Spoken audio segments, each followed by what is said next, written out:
how Talut took his small team of men to fight against the huge army of Philistines? The Philistine army was led by a giant man named Galut. He challenged Talut's army for single combat, as was the custom of battle in those days. Giant Galut also wanted to show off his strength. Talut's men were terrorized, and no one had enough courage to volunteer. No one was willing to fight giant Goliath, even when the king offered the hand of his pretty daughter in marriage to the man who fought him. Then, to everyone's surprise, a young boy stepped forward. A roar of laughter echoed from the enemy's side. Even Talut's men shook their heads in disapproval. The young man was none other than Prophet Dawood alayhi salam. His elderly father had chosen 3 of his sons to join Talut's army. He had instructed the youngest, Dawood alayhi salam, not to take part in the fighting, but to help the army in other ways. He was also supposed to report to his father daily on what was happening at the war front. Although the king was very impressed by the youth's courage, he said, "I admire your courage, but you are no match for that mighty warrior. Let the strong men come forward." Dawood alayhi salam, however, had already decided and was willing to meet the challenge. Proudly, he told the king that only the day before he had killed a lion, which had threatened his father's sheep, and he told him about another occasion where he killed a huge bear as well. "Please don't judge me by my appearance," requested the young boy. "I fear no man or wild beast." The king, surprised by the young boy's brave stance, agreed. "My brave soldier, if you are willing, then may Allah guard you and grant you strength." The king dressed the young prophet in battle armor and handed him a sword. But Dawood alayhi salam was not used to wearing battle dress. He felt uncomfortable in it, and it obstructed his movements. He removed the armor, then collected a few pebbles and filled his leather pouch with them. He slung it over his shoulder, next to his sling. With his wooden staff in hand, he began to walk towards the enemy. Talut was worried.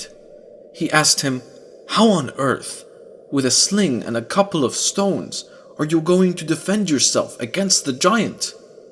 Then Dawood alayhi salam replied, "Allah, who protected me from the claws of the bear and the fangs of the lion, will certainly protect me from this brute." When Galut saw the lean young man who looked like a boy, he laughed loudly and roared, "Are you out to play with one of your playmates? Or are you tired of your life? I will simply cut off your head with one swipe of my sword." Then the prophet shouted back, "You may have armor, shield, and sword, but I face you in the name of Allah, the Lord of our people, whose laws you have mocked. Today you will see that it is not the sword that kills, but the will and power of Allah." So saying, he took his sling and placed in it a pebble from his pouch. He swung the sling, aiming it at Galut. The pebble shot from the whirling sling with the speed of an arrow and hit Galut's head with great force. Blood gushed out, and Galut thumped to the ground, lifeless, before he even had a chance to draw his sword.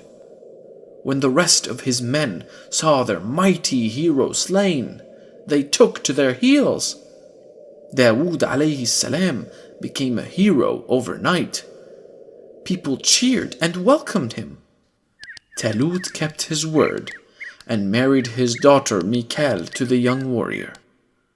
He also took him under his wing as one of his chief advisors.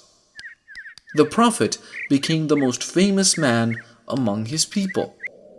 However, he was not inveigled by this. He was not a prisoner of fame or leadership, but a prisoner of Allah's love.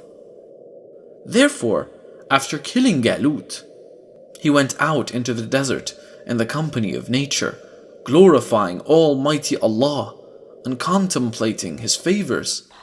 The plants, the birds, the beasts, and even the mountains responded to his voice, glorifying Allah. It was not the Prophet's sweet voice that made the birds and beasts join him.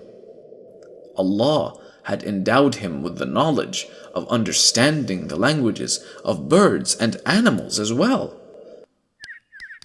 The people praised and loved Dawood alayhi salam. However, the hearts of men are fickle and memory short. Even great men can feel insecure and become petty-minded. Talut had become envious of the Prophet. When he saw how the people love him, he started getting insecure. And finally, he decided to kill the Prophet. Such is jealousy that not even his daughter's well-being mattered to him. Mikal learned of her father's plans. She hurried to her husband and warned him about the plans. The Prophet gathered some food and things, mounted his camel, and fled. He found a cave in which he remained hidden for many days. After a while, his brothers and some citizens too joined forces with him. The situation of Talut had grown very weak by now. He started ruling with a heavy hand. He ill-treated his subjects and tortured them. He terrorized his soldiers as well. This worsened his position, and his subjects began to slowly turn against him. When Talut heard the news that some of his citizens had joined forces with the Prophet, he was really angry. He then decided to go to war against the Prophet. They traveled through the valleys for many days to find the Prophet and his army. They had traveled a great distance by now, and all of the men were overcome by fatigue. They decided to rest for a while in the valley, where all of them soon fell asleep. Talut, who was very tired as well, slept in a cave too. It was then that the Prophet quietly crept up to him, removed his spear, and cut off a piece of garment with the sword. The Prophet then climbed the nearby mountain and shouted, "O King! You come out seeking me, but I do not hate you, and I do not want to kill you. If I did, I would have killed you when you were asleep. Here is a piece of garment. I could have killed you instead of cutting this piece of cloth, but I did not. My mission is that of love, not malice." Talut realized his mistake and begged for forgiveness. He then returned with his army back to his kingdom. Time passed, and Talut was killed in a battle which Dawood alayhi salam did not take part. The people remembered what Prophet Dawood alayhi salam had done for them, so they elected him as their king. Dawood alayhi salam, who was a prophet, succeeded Talut and became the king as well. Allah subhanahu wa ta'ala strengthened the dominion of the Prophet and made him victorious. His kingdom was strong and great. His enemies feared him, and they were afraid to go to war against him. The Prophet was an ardent follower of God. He used to fast every alternate days. He divided his nights into 3. He used to sleep for the first half of the night, and pray for 1/3 of it, and again sleep for the 6th of it. Prophet Dawood alayhi salam was a just and righteous ruler, who brought peace and prosperity to his people. He delivered Allah's message to the people through the precious gift of his melodious voice. When he recited the Zabur, it was as if the rest of creation chanted with him. People listened as if they were in a trance. The messages the Prophet delivered are famous and well remembered. The Prophet divided his working day into 4 parts. 1 to earn a living, 1 to rest, 1 to pray to his Lord, 1 to listen to the complaints of his people, and the last part to deliver his sermons. He also appointed deputies to listen to his subjects' complaints, so that in his absence people's problems might not be neglected. Although a king, he did not live on the income of his kingdom. Being well experienced in the craft of weapon making, he made and sold weapons and lived on that income. Allah granted the Prophet great influence as well. His people had a great number of wars in their time, but they had a problem. The iron armor was too heavy for the fighter to move and fight as he wished. It is said that the Prophet was sitting one day, contemplating this problem while toying with a piece of iron. Suddenly, he found his hand sinking in the iron. Almighty Allah had made the iron flexible for him. Dawood alayhi salam was blessed with a son named Sulaiman alayhi salam, who later became a prophet as well. The child was intelligent and wise, even as a child. When the following story took place, Sulaiman alayhi salam was 11 years old. One day, Dawood alayhi salam was sitting as usual, solving the problems of his people, when 2 men, one of whom had a field, came to him. The owner of the field said, "O dear Prophet, this man's sheep came to my field at night and ate up the grapes. I have come to ask for compensation." The Prophet asked the owner of the sheep, "Is this true?" He said, "Yes, sir." Dawood said, "I have decided that you give him your sheep in exchange for the field." In the meantime, Sulaiman alayhi salam spoke up. "I have another opinion," he said. "The owner of the sheep should take the sheep and make use of their wool and milk until his field is repaired.